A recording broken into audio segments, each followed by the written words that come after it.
So students, as you know, we are discussing about the periodic properties. This is our periodic properties. This is our today's lecture also, module 1, and the lecture number is 6. So these are the some of the objectives of the class. Today we will discuss about the ionization potential.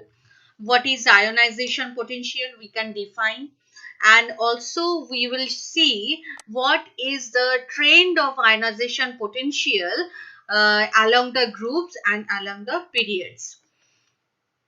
Again, we will discuss about the electron affinity, and also we will discuss about the electronegativity in detail. Last time we have discussed electron affinity and electronegativity in brief. Today we will discuss in detail what will be their trend, what will be the what will be the trend of electron affinity or electronegativity along the groups and periods, and what will be the differences between them. Okay, this is the recapitulation of uh, last class. So in last class we have discussed about the Mendeleev's periodic table. We have seen the merits and demerits of the Mendeleev periodic table. We have seen also what are the groups and what are the periods in periodic table we have. Actually, all the columns are called by the groups, and all the rows, whatever rows are we have, that is called by the periods. Next, we have seen the modern periodic table. And also we have seen the atomic radius and its trend and the classification. Sorry. Okay, and modern periodic table, and also we have seen the atomic radius and its trend. Okay, so these are the some of the topics that we have discussed. So now I will show one video, that is in that video, if you see, then you can just remember whatever we have discussed. We have taught we know about the Mendeleev's periodic table, merits, demerits, is its groups and periods, the modern periodic table, and the atomic radius. So just watch the video, and again you can memorize all the topics, as this is the continuation of the last day. So that's why you should remember whatever topics we have discussed in the previous class.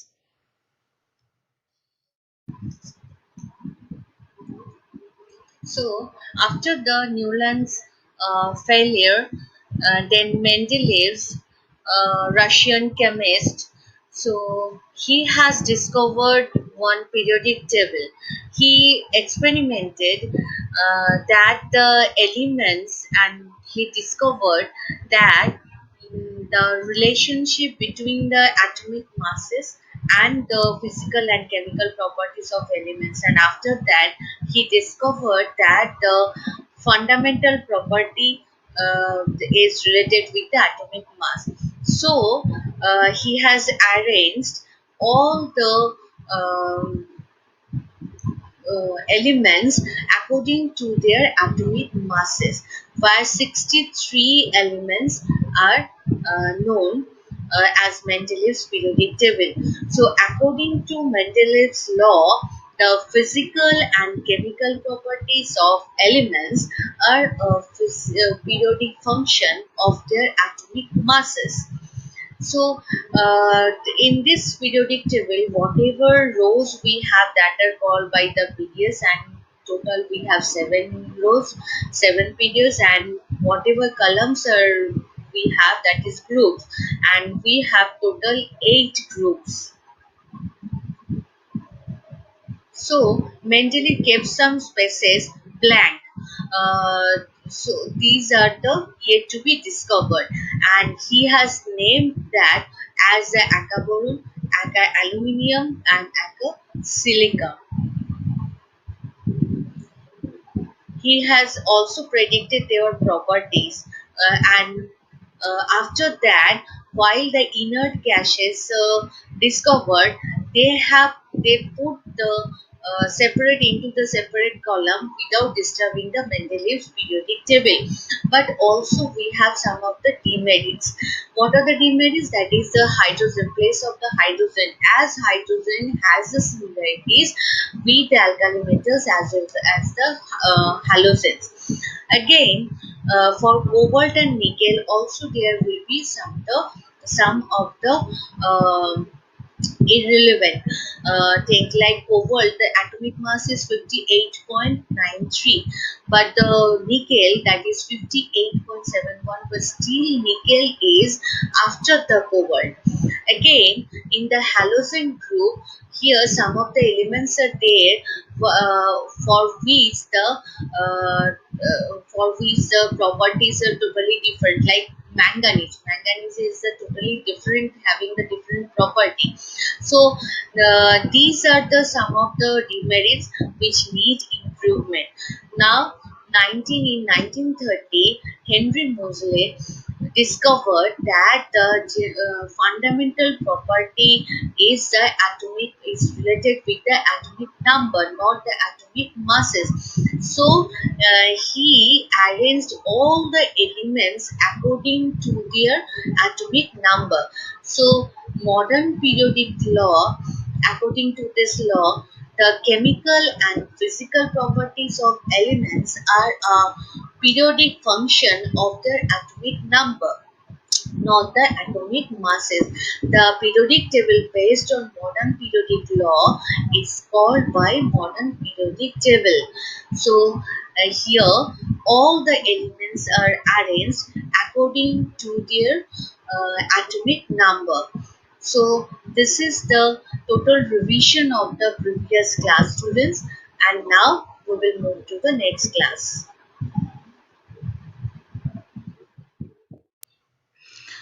Okay, now I think that you have taken a glance whatever I have discussed in the previous class, and now you know, you can remember the Mendeleev's periodic table, the modern periodic table, and what are the demerits and merits of the Mendeleev's periodic table. Now these are the some of the today's topic, that is ionization potential. Very important, ionization potential. What is ionization potential? The minimum amount of energy required to remove the most loosely bound electron, the valence electron of an isolated neutral gaseous atom or molecule. It is quantitatively expressed as X gaseous state plus energy, and it will remove one electron, release one electron, and it will form the X plus, the cation we will get. So ionization potential or ionization energy is defined as from the outermost orbital, if we want to remove one electron. Okay, if we remove this electron from this outermost orbital, what will happen? So some of the energy we have to give, because this electron is attracted by the nucleus, right? So for the removal of this electron, some of the energy we have to give. So this minimum energy is called by the ionization potential. The minimum energy required to remove one electron from its outermost orbital from a neutral gaseous atom. Understand? So after the removal of one electron, obviously this element, while releasing one electron, it will make the cation. Okay, it will be the cation and the electron. So for this, whatever energy we are requiring, that is called by the ionization potential. Okay. So now this is the trend of the ionization potential. You can see if we go towards the right side, that means along the along the periods, if we go from the left to right along the periods, what will happen? The ionization energy increases. Why increases? Because we all know that from left to right, if we go along the period, what will happen? The size will be smaller, right? So if the size will be smaller, what will happen? That means the outermost orbital electron will be holding or will be bounded by this nucleus more strongly than this. Okay, so what will happen? The smaller atom means the nucleus will hold the outermost orbital electron more strongly than the larger atom. So that is why what will happen? That time we have to break that attraction force and we have to remove that electron. So for that, obviously we should have the higher ionization energy. Higher energy we have to give so that that electron will be removed from the outermost orbital. Understand? So that is why from left to right, if we go along the periods, that means the ionization energy increase. And again, while if we go bottom to top, what will happen? Again the size will decrease. That is the same effect. So the increase in ionization energy we will see. So this is the trend of the ionization energy along the groups and along the periods. Now you can see from this graph, you can see that all the, look here, all the neon, argon, krypton, xenon, radon. So all these are the inert gas. Okay, so this inert gas, for this inert gas, the ionization potential is very high. You can see why very high? Because they are full-filled shell, right? So all the inert gas material elements having the full-filled shell, right? Full-filled shell means they are very much stable. Now from this full-filled shell, if we want to remove one electron, that means we have to destroy that full-filled shell. We have to destroy that stability. So for this, we have to give much more energy than the other elements. That is why for all this for all these the inert gas materials, inert gas elements, we have the higher ionization potential. Okay, now next we have one first ionization energy, second ionization energy and third ionization energy. Now what does it mean? First ionization energy means if we want to remove one electron from the outermost orbital, whatever energy we have to give, that is called by first ionization energy. That means X is our element. From this X, one electron will be removed. That is why X plus will be generated and this is the electron. Okay. Now second ionization energy. What is second ionization energy? Second ionization energy is if we if we again want to remove another more electron from this orbital, like this electron we want to remove from this this electron. Okay, this electron we want to remove from the outermost orbital again. So what will happen? For that also we have to give some energy. Okay, so this much energy is called by second ionization energy. That means for removal of second electron again, whatever energy we have to give, that is called by second ionization energy. So again from this X plus element, we have to remove one more electron, so that will become X plus 2, and one electron will be released. Now third, the same similar way, third ionization energy means again if we want to remove another more electron, like this electron we want to remove, so again we have to give one more energy.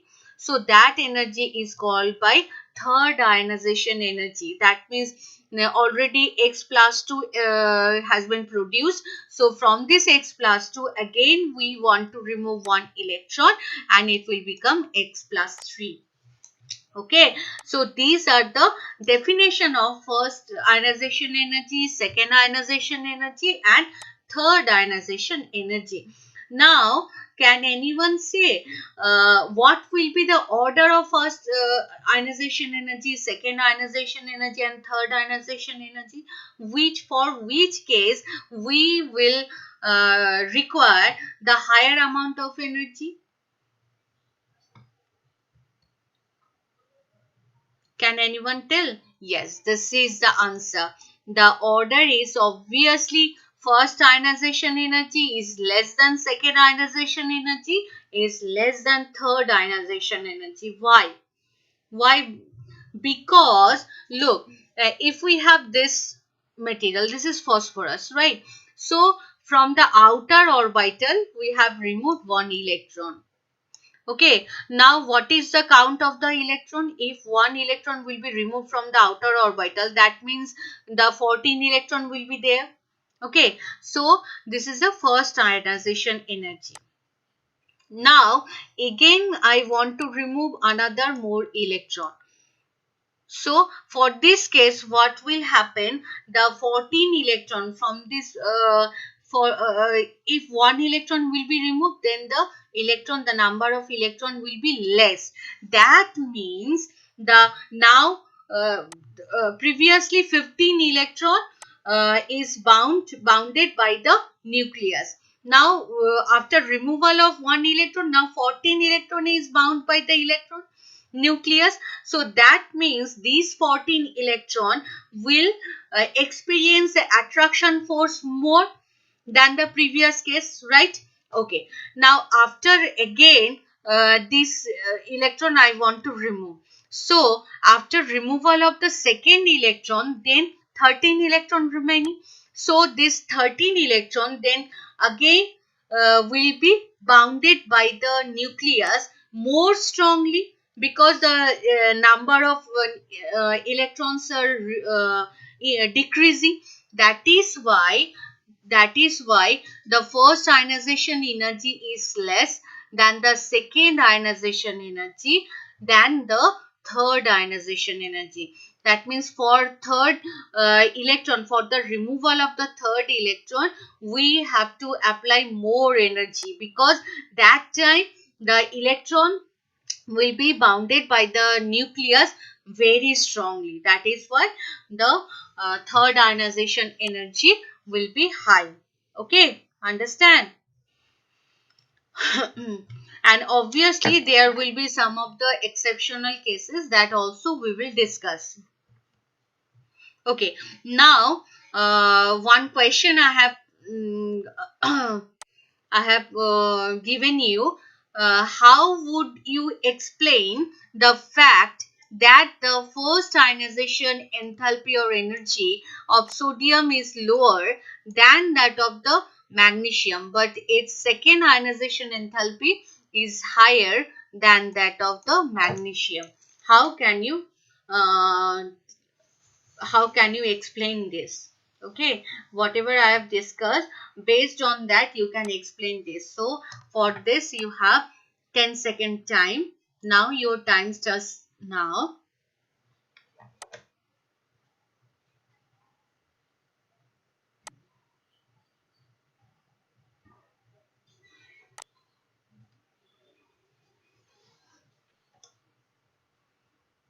Yeah, your time is over, and yes, of course the answer is here. Look here. So to answer this question, first of all, you should know the electron configuration, right? Electronic configuration of sodium, and what is the electronic configuration of magnesium. That you should know. So for sodium, what is this? That is 1s2, 2s2, 2p6 and 3s1, because for sodium we have 11 electrons. So 1s2, 2s2, 2p6, 3s1, right?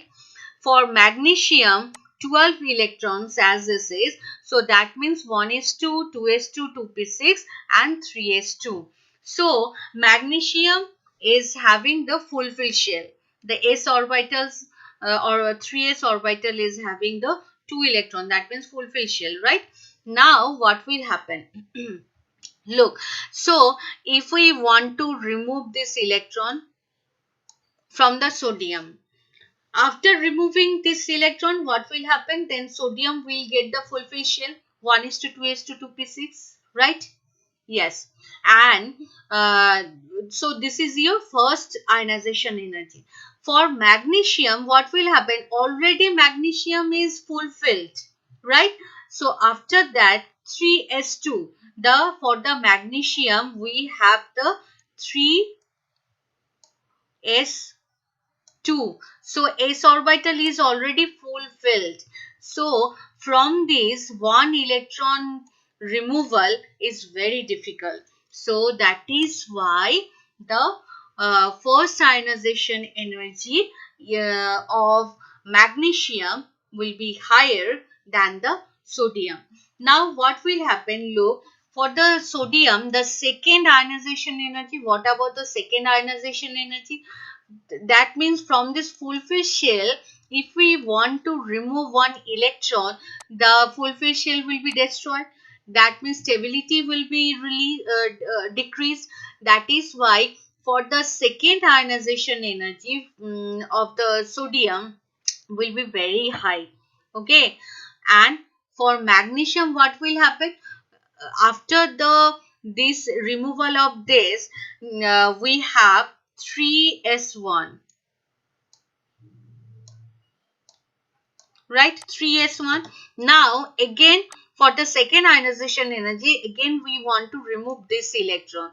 So what will happen? It is very easy to remove this electron, because after removal of this electron, the magnesium will get the fulfilled shell.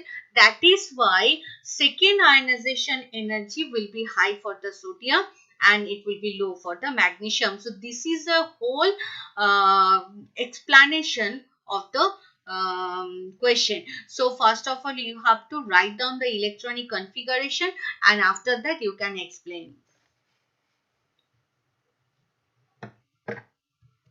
Okay, next we will discuss about the electron affinity. Electron affinity means generally just this is the opposite of the ionization energy. That means if we want to add one more electron in the outermost orbital, okay, so some of the energy will be released.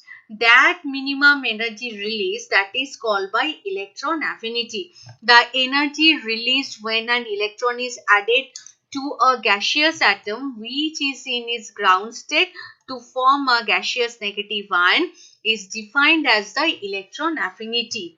Okay, the first electron affinities of elements are negative. This is the exceptional case for the group 8 and group 2a that we will discuss later. Okay, the electron falls into the electrostatic field which is yielded by the atomic nucleus of neutral atom and lead to the potential reduction, and that is why the energy of the system will be reduced, and that is why the first electron affinity always the negative. The second electron affinity, what will happen? Of all elements are always positive. Why? Because the negative ion is a negative electric, having the negative electric field. Okay. Now, other electron enter into the negative field. Energy has to be applied to the system to overcome the repulsion exactly, and that is the negative. That time the negative electric field will interact with the electron, and that is where it is the positive. Okay, and next is electron affinity. Generally, what is the trend of electron affinity? Generally decreases from left to right. electron affinity, if we go along the periods, okay, left to right, what will happen? The electron affinity generally decreases, and electron affinity generally increases from top to bottom. If we go down the groups, then it will increase. Okay, whatever I have told you, that just see, this is the modern periodic table, and if we go towards the right side, it will increase, and again if we top to bottom, or if we go from bottom to top, again it will increase. Understand? So this is the trend of electron affinity throughout the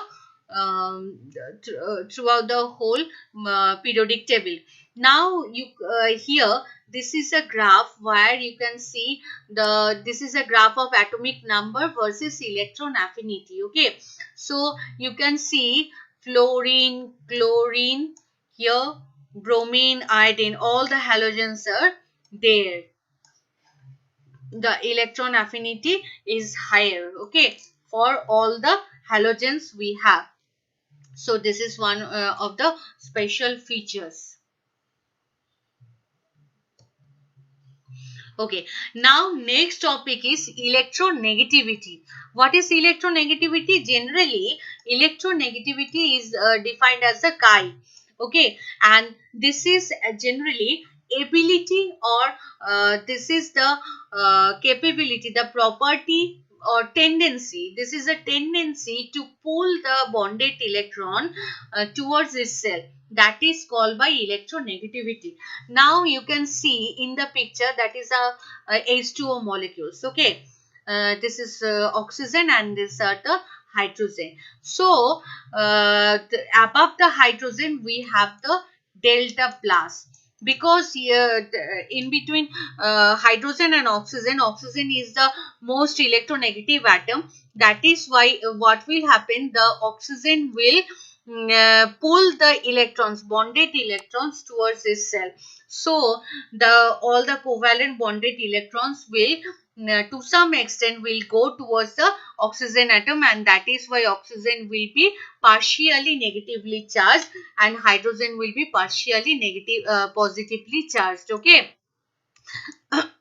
Sorry. So this property is called by electronegativity. Okay, so the electronegativity of a non-metal is larger than that of the metal. For the elements of one period, the electronegativity increases from left to right, and also from the group, it decreases from top to bottom. That means the same electronegativity, you can see electronegativity while we are go towards the right side along the period, what will happen, electronegativity will decrease, sorry, electronegativity will increase, and while we go top to bottom, the size will increase, and that is why the decrease of electronegativity will take place. Okay, so this is the electronegativity trend of the electronegativity. You can see the same electronegativity increases. Why increases? Because the size effect, the size will decrease. The size decrease, that means nuclear power will be increased, and that is why the addition of electron will be stable, much more stable in the outermost orbital. And down the group, what will happen, the electronegativity decreases, as because again this is because of the size, that means size is very high. The size will be larger top to bottom. If you go down the group, the size will increase, and the decrease of attraction force, and that is why the electronegativity also decreases.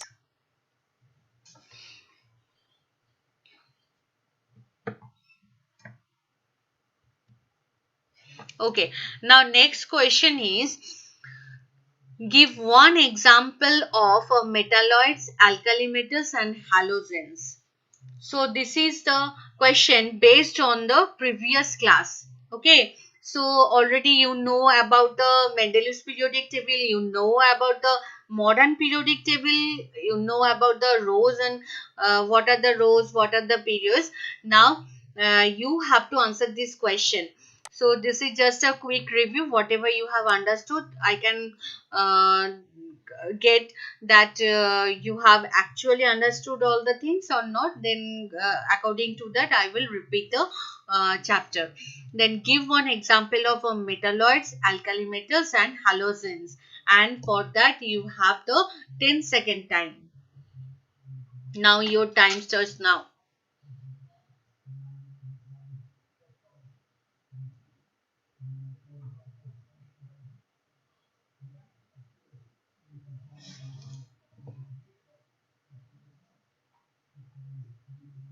Yeah, your 10-second time is over.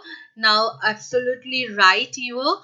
And the examples are the metalloids. Metalloids means the metal, some of the property of the metals are there, and some of the metallic properties also there in this element, and that is the example is silicon. Now alkali metals, that is the sodium, and the halogen, all you know, fluorine, chlorine, bromine, iodine. So fluorine is one of the example of halogens. Okay, so this is a quick review. Okay, now this is a recapitulation. So today we have discussed about the ionization potential. The definition of ionization potential. We have seen what is the trend of ionization potential. That means according to the groups, according to the periods, what will be the change of ionization potential, right? And also we have seen the first ionization potential, second ionization potential and third ionization potential, and they are ordered, which will be for which case we will require higher amount of energy. That also we have seen. Next we have seen the electron affinity. Okay, so electron affinity, that means the addition of electron in the outermost orbital, right? So electron affinity, we have defined the electron affinity. We have seen what is the trend of electron affinity, right? Okay, next is electronegativity. Again, the definition we have seen, and what are the this is a property. Actually, this is a property of pulling the electrons, bonded electron towards itself. That is called by electronegativity. Okay, and also we have seen the trend of the what is the trend of the electronegativity in the periodic table. That also we have seen. Now from this question, now from this portion, you can have, this is a very common question. Okay, what are the differences between electron affinity and electron negativity? So you have to first tell them first write down like this the definition. First define the electron affinity and electronegativity. Electron affinity, then you have to write down the trend of the electron affinity and electronegativity along the groups and periods. So very common question and very easy question. If you have followed my class, then you can get the question also. So next day we will discuss about the Fazan's rule, the polarizing power, the polarizability, which is very important and which is very conceptual. Okay, some of the, to some extent it is tricky, so you have to understand very well, otherwise you cannot get what is the Fazan's rule. So thank you students, and have a good day.